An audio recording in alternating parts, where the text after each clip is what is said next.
week 2 of Lead Small. Thank you so much for taking this journey with us. We hope there were some things in chapter 1 that you were able to pull out and apply for you being a small group leader here.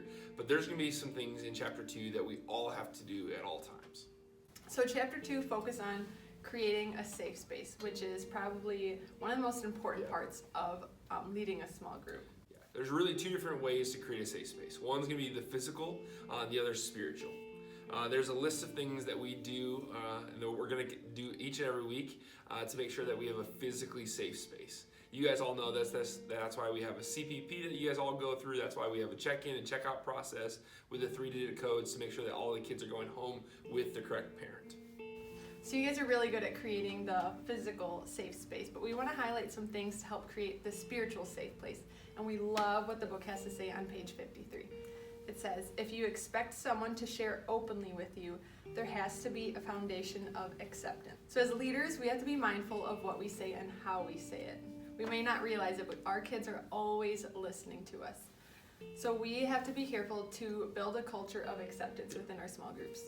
As we build a culture of acceptance, the way we do that is through a culture of trust. Just as kids are always listening to us, they're always going to be watching us, and they want a lot of times to even mimic us. There's going to be an aspect to this where it could be a little tough for you guys. As you guys get to know your kids, as you guys really just bond as a small group, there's probably going to be some kids that you probably get along easier with.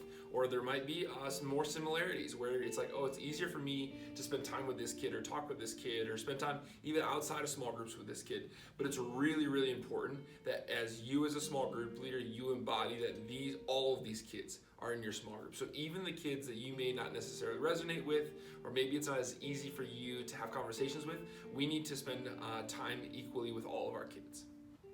So this is definitely a topic with how important it is. We need to keep talking about this. So as we meet in our small groups, we want to continue to share how we've created safe spaces as leaders with one another, and how you've created a culture of acceptance within your small groups. Yeah, let this be one that we share with one another. If you guys have ideas, share it with your co-leaders, share it with us, because we want to be a team in this and learning alongside of one another in this. If you guys have questions, feel free to reach out and let us know. We're excited to see you guys in a couple days for week 3.